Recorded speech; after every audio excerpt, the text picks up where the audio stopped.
Good morning, everybody. Today is Monday, December 8th, and we are rolling right into the holiday season. If you haven't enjoyed any of the festivities that went on last weekend in Aurora, Oswego, around, do make sure that you take some time to enjoy the holiday season.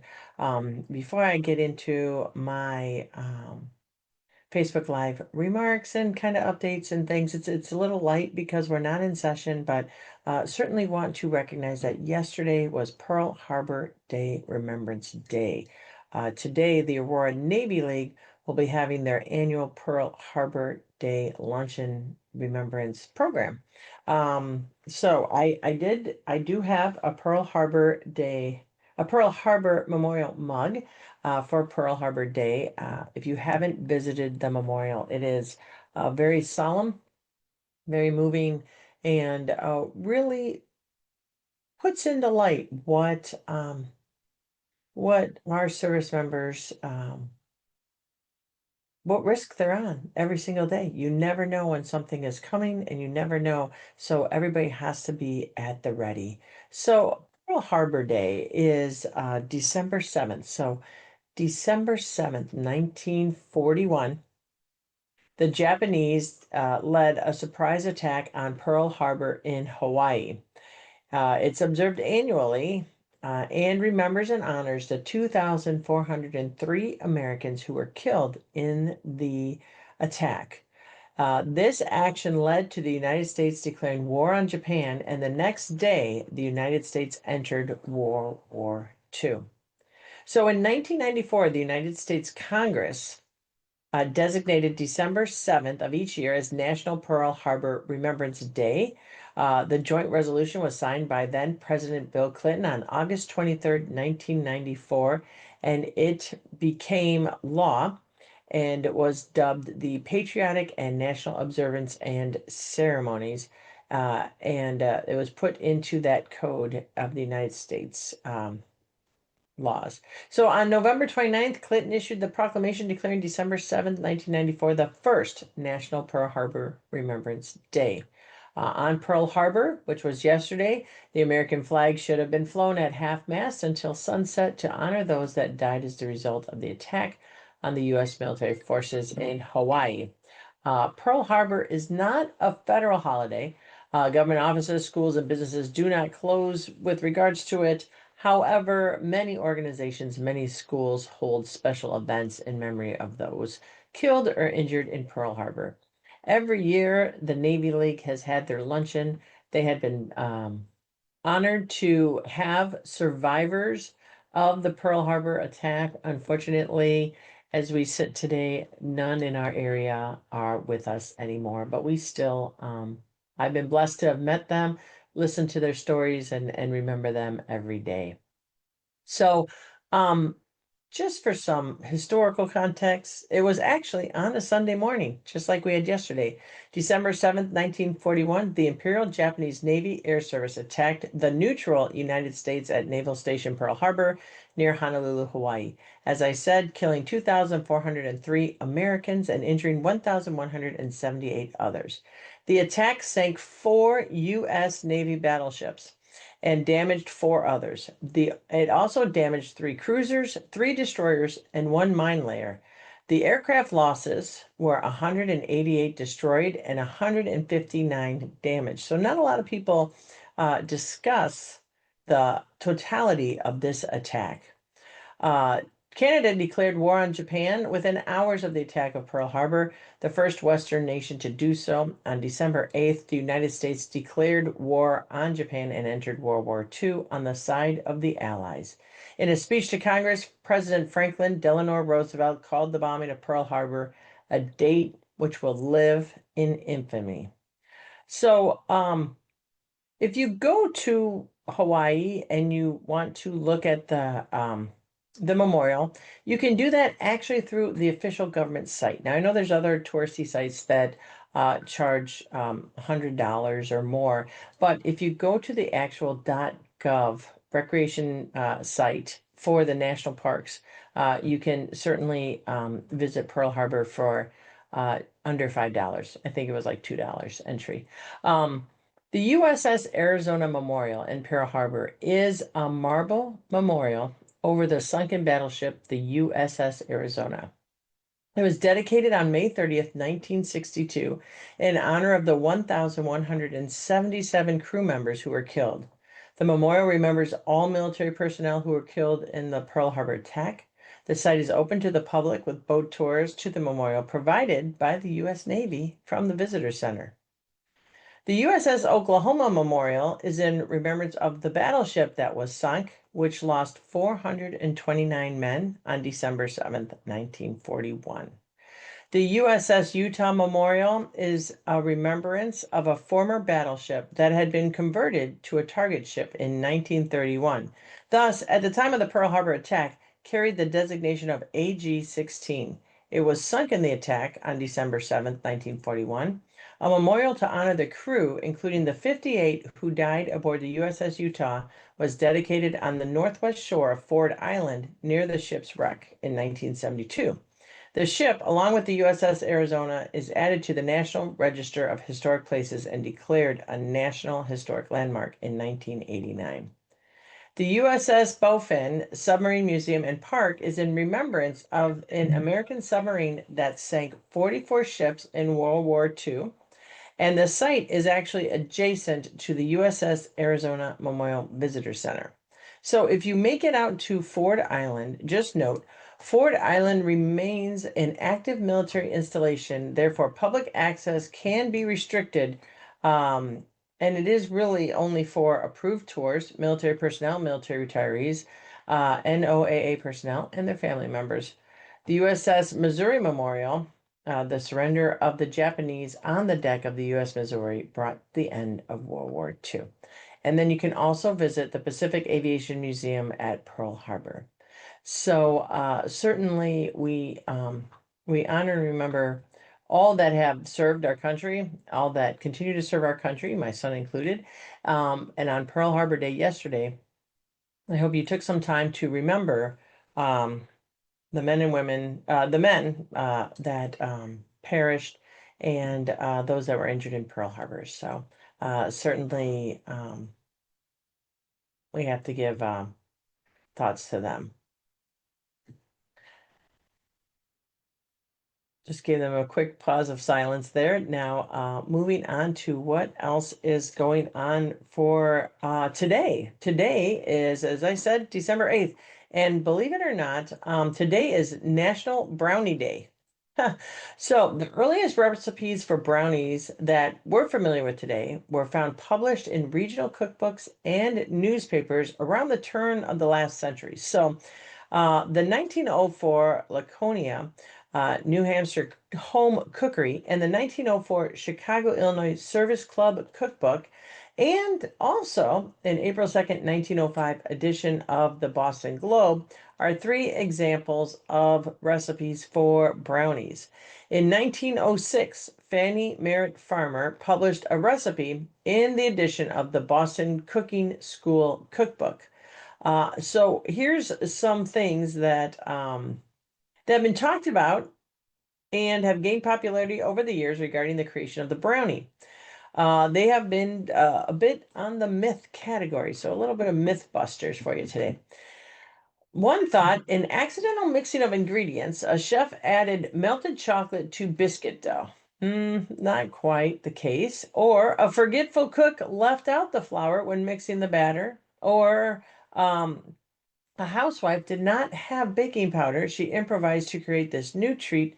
The wife decided to serve her guest flattened cakes. So those aren't quite the case, but there's some fun things that people talk about when we talk about brownies. So hopefully with the snow, you can have cook up some good fudgy warm brownies. Invite friends and family over and enjoy them either with a glass of milk, scoop of ice cream, or any other kind of treat you want to serve your brownie with. Make a hashtag if you share it online using hashtag National Brownie Day on social media. Now, on Friday, December 12th, is National Gingerbread House Day. So it is a favorite food of an American monk, Gregory of Nicopolis, brought gingerbread to Europe about 1990. Oh no, 992 AD, and taught French Christians how to bake it. So we can thank the Brothers Grimm for a gingerbread house, though. Through their tale of Hansel and Gretel, they introduce an evil witch who lives in a house made of gingerbread. So certainly that's a well tradition. I did that with my kids when they were little. Building gingerbread houses is part of the holiday season. So certainly enjoy that. As I said, today is the annual Pearl Harbor Day Luncheon. The Aurora Navy League, Council 247, and the Rotary Club of Aurora United will hold their annual Pearl Harbor Day Luncheon from 11 a.m. to 1:15 today at Lincoln Inn, 1345 Batavia Avenue, Batavia. Veterans are honored. Achievement medals are presented to local high school students. The local color guard will post the colors, and the keynote speaker is from Great Lakes Naval Base. So we'll offer words of wisdom. Tickets can be purchased at the door for $30 per person, and it covers a buffet, coffee, tea, dessert, and the event. So if you still want to go, you have time. Tickets can be purchased at the door. We wrapped up our Toys for Tots drive, so thank you to everybody who donated for Toys for Tots. They will be off to the warehouse where, if you haven't volunteered at a Toys for Tots warehouse, it really truly is rewarding. All the toys come in, you sort the toys, you put them in different age groups, and then you put the toys together to get distributed to nonprofits and individuals in the community who then pass them out to families. Now, some Toys for Tots warehouses does have a family day where families can drive in and get toys directly from the warehouse as well. I believe the lists for Toys for Tots have been finalized already of individuals who are requesting a toy. However, there are a lot of other organizations too that do participate in toy drives as well. So if you need assistance this holiday season, please call my office and we will try to connect you with an organization to help you out with some holiday cheer and good spirits. But thank you to everybody for dropping them off at the office. Note your calendar. The Aurora American Legion has changed their meetings from Friday to Saturday. So, Saturday, December 13th, Coffee with the American Legion. It begins at 8 a.m. at 1677 Montgomery Road. Ironically, a couple doors down from my office. They will provide bagels and coffee and fellowship, and certainly is something that we can all gather around this holiday season. The American Legion is a place that folks can go. They are just moved into that space quite a few months ago, and certainly it's a great resource space. So if you are um, pretty much a veteran, spouse of a veteran, a family member of a veteran, you can show up. You can be part of the American Legion, part of the American Legion Auxiliary, and or just a supporter. So certainly we need to support our veterans as well. Finally, I've said this before, but I'm happy to um, say it again. Museums in the Park program continues to be available to all the districts in the 84th resident. So again, four free tickets to go and have fun with your family, unplug and visit the museums that are around, that are in Chicago, museums, zoos, aquariums all across the area, including the Brookfield Zoo Holiday Zoo Light Festival. It's already opened. It opened on November 21st and runs until January 4th. So it is a fun activity for the whole family. But please place your request 2 weeks in advance. If it is a last minute request, we can try to work with you, but certainly 2 weeks it really gives us some time. ildistrict84.com. You can request them on our website or call our office. So what has been happening today? Not much, because again, we've wrapped up session during veto session a couple months ago, and so really just working on legislation for next year. But one of the things that I did is I sent out a statement supporting the Aurora firefighters of Local 99. I have been through, back when I was an alderman, tough budget times. And, one of the things they look at is to take out of service engines and really cut our police and fire. And now, granted, police and fire are a significant part of the budget. Don't get me wrong. However, it does risk public safety. And back when I was an alderman, there was a very tragic fire that loss of life. We have a lot of old homes in Aurora that are beautiful, but they don't have the fire prevention materials that today's new construction has.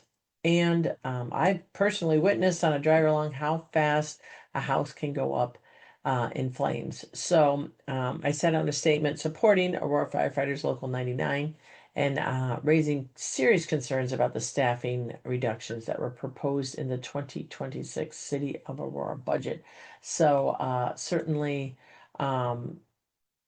it's not good, in my opinion, to sacrifice public safety to balance the budget on the backs of again, the unknown. Especially during this time, this holiday time, when you have Christmas trees that can dry out, you have a lot of lights, you have a lot of electricity, you can have a lot of cooking in the kitchen. A lot of fires can happen during this season. So the city is looking to eliminate 18 firefighters, 3 battalion chiefs, 1 training officer, and 2 frontline fire trucks. And they're claiming that it won't um, compromise safety. And I kind of disagree with that statement. And every fire truck that's taken out of service, every firefighter that's not on the shift, it really does cause concern. So certainly, I think that there's better ways to do that. And I have expressed this with some of the aldermen that represent our area, and I certainly hope that they do pass a balanced budget, but it's not on the backs of safety. Looking at the spring session, what are we looking at? What am I looking at? Drafting legislation, as I said, comes from various parts, various individuals. Still looking at property tax relief presentation and still looking at pension reform. We passed the bill out of the committee during veto session. It's on the House floor, working with a fiscally responsible plan in place.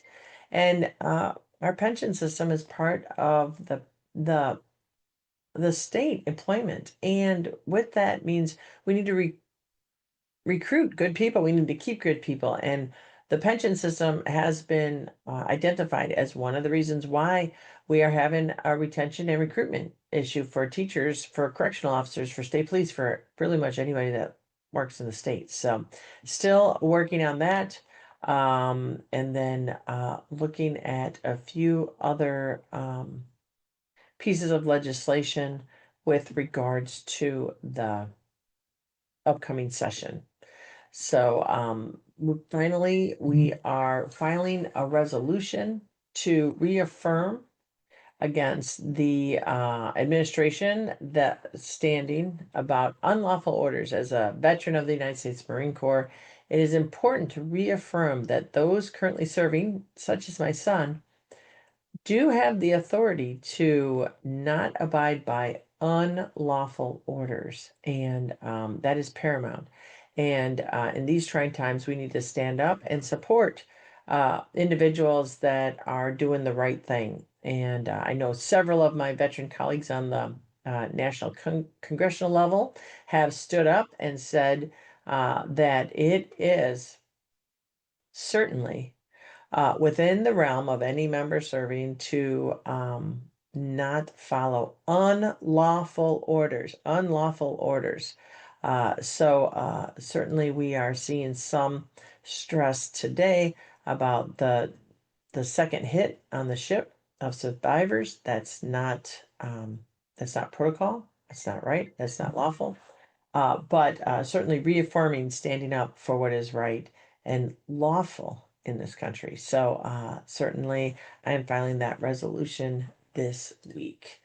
Um, Lastly, I have been blessed to be the guest speaker of the Wreaths Across America ceremony in Danville, Illinois. And Wreaths Across America is a cherished annual tradition. They do it here in the Elmwood Cemetery, right there by Joliet.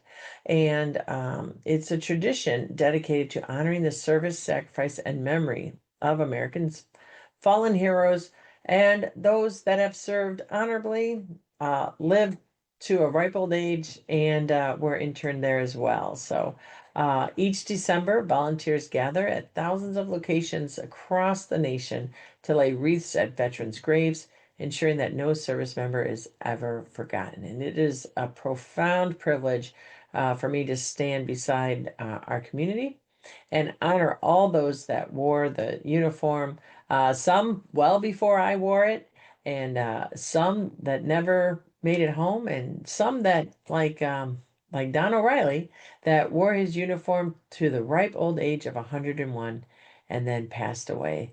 Those individuals in my history that I have known to love and cherish and miss every day.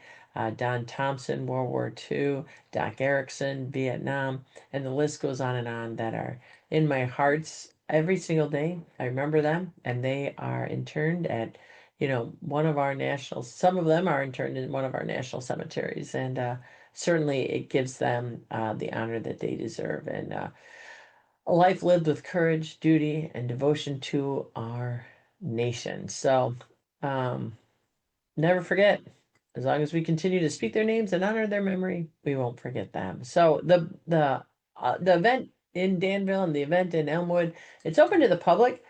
Community members are encouraged to attend and participate in the Leaf Brain ceremony. Do come early because parking does fill up. So veterans, families, volunteers, local organizations come, reflect, remember, and pay tribute to those who served with honor. You can go to wreathsacrossamerica.org for more information with regards to that. Um, so one of the things the state of Illinois got was the state of Illinois was honored with an international award for leadership in innovation. So, Startup Ecosystem Stars Awards in Paris highlighted Illinois' global excellence in growth, innovation, and industry leadership. So, it was hosted by the International Chamber of Commerce and Mind the Bridge. The Illinois Department of Commerce and Economic Opportunity was recognized with the Startup Ecosystem Stars Award, acknowledging the state's international leadership in talent, research, investment, industry support, and innovation policy.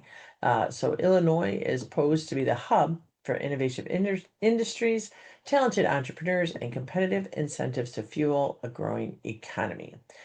So certainly congratulations to that. Best in class startup program, outstanding investment boost. That's the Illinois Federal Grant Support Program. Top talent and research.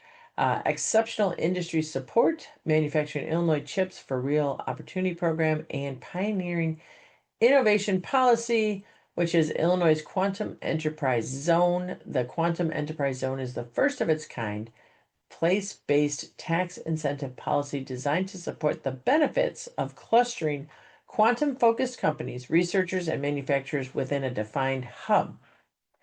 So certainly, Illinois was one of only 36 organizations worldwide to receive the award and the sole recipient to be awarded in all 5 categories. So, for those that say Illinois is not doing a good job, they're wrong. Uh, Governor Pritzker also announced, and the General Assembly passed in the budget, 10 million investment in job training and economic development program. So this is through, again, the Illinois Department of Commerce and Economic Opportunity.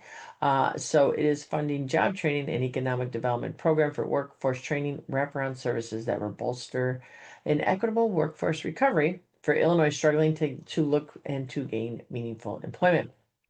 So this is a third round of programming, and it looks for education, training, and support services needed to help individuals out to get a real career.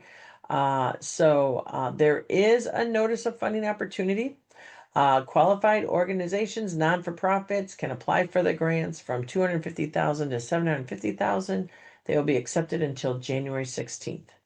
So certainly that is something that that is out there for folks. We also passed a bill, House Bill 767, that allowed Illinois to issue state-specific vaccine guidelines. Now, we've talked about this before, the difference between the federal level and the state level. And the state, we can generate our own policies and procedures. They just have to be um, they can be more restrictive than the federal government, not less restrictive. So the federal government is pulling back on their guidelines for vaccines and health. And in doing that, the state now is going to fill that void. So the governor did sign the bill on last Tuesday.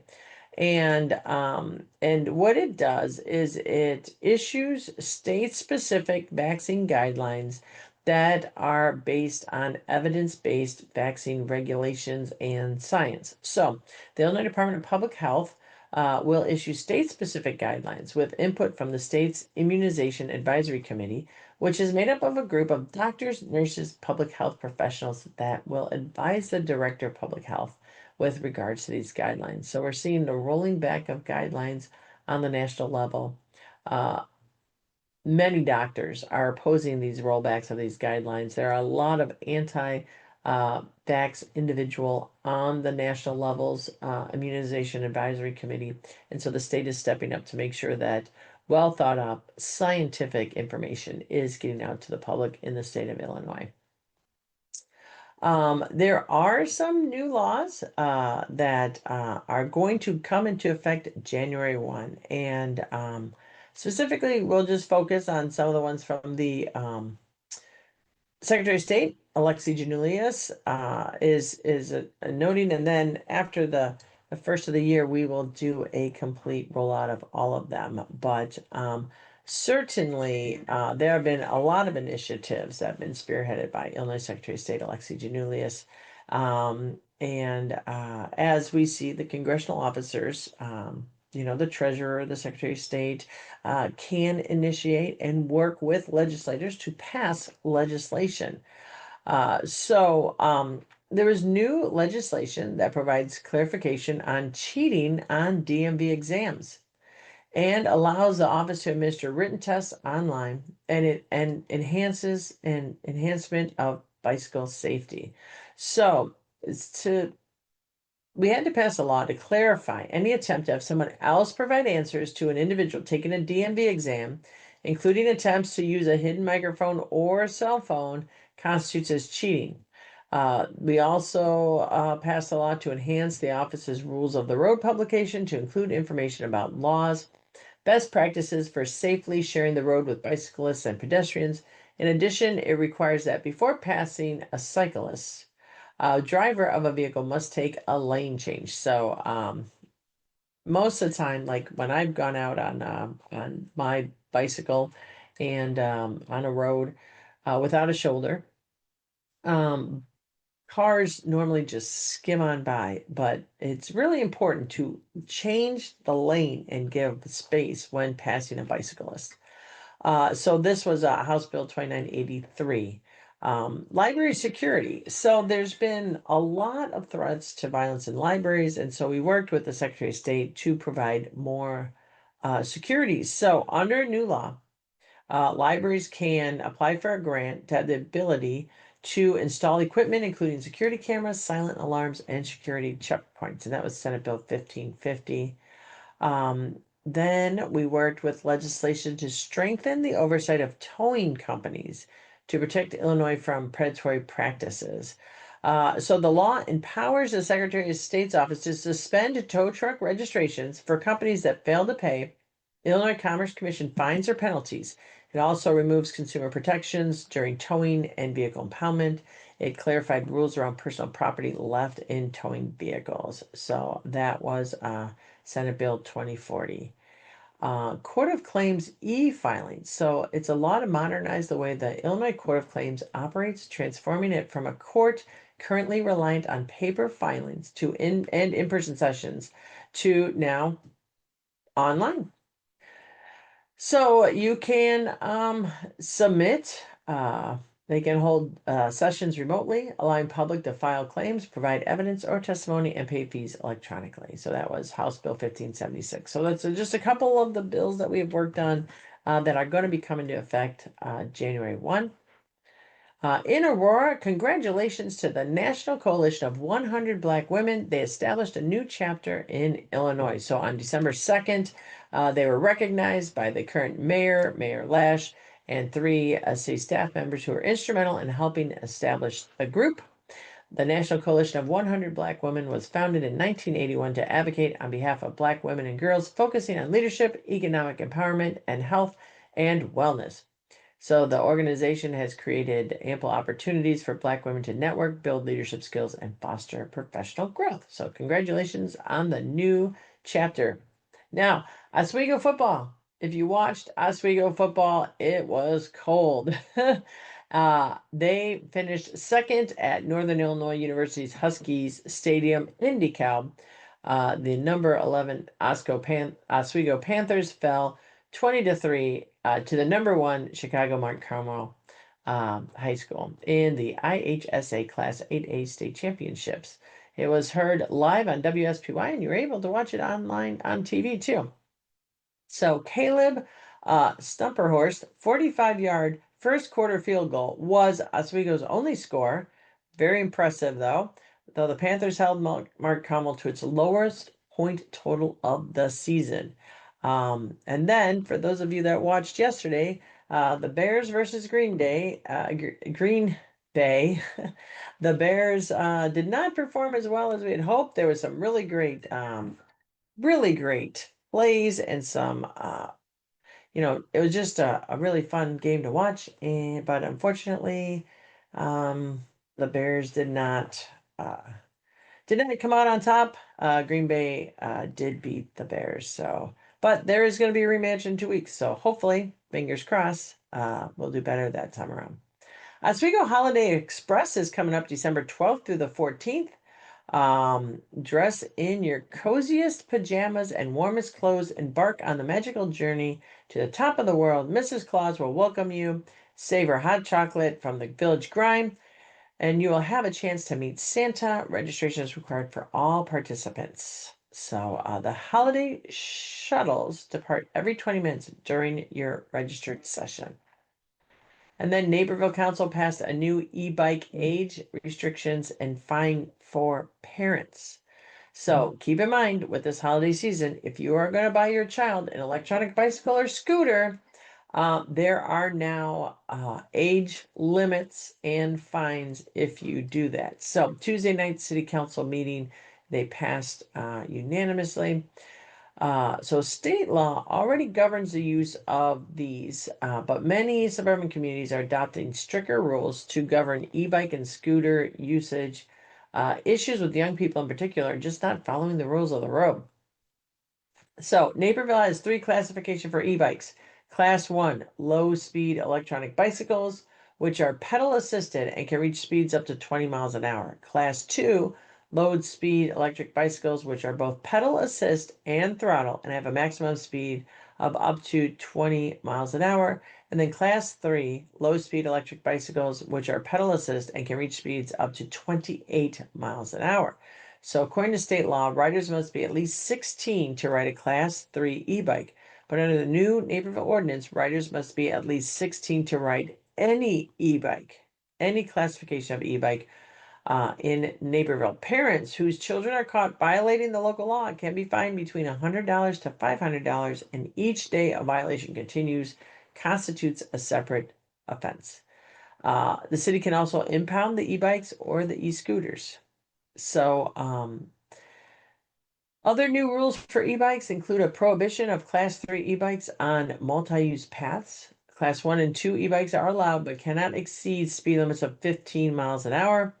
E-bikes can be used on roadways and bike lanes, with Class 3 e-bikes only allowed in designated bike lanes. Also, low-speed scooters, limiting them to a maximum speed of 10 miles an hour and permitting them on roadways where the speed limit is 35 miles an hour or higher. Riders must be at least 18. Similar to e-bikes, e-scooters can only be used on multi-use paths and at a maximum speed of 15 miles an hour in Naperville. They may be ridden on bike lanes and roadways with a speed limit of 35 miles per hour only. So those are e-scooters and e-bikes. So other vehicles like dirt bikes, motor-driven cycles, mini bikes, pocket bikes are prohibited on all public streets, sidewalks, and multi-use paths in Naperville unless titled and registered as a motor vehicle and operated with regard to state laws. So if you have a dirt bike, motor-driven cycles, mini bikes, those they need to go and have an actual license plate on them. Certainly that's one of the caveats there.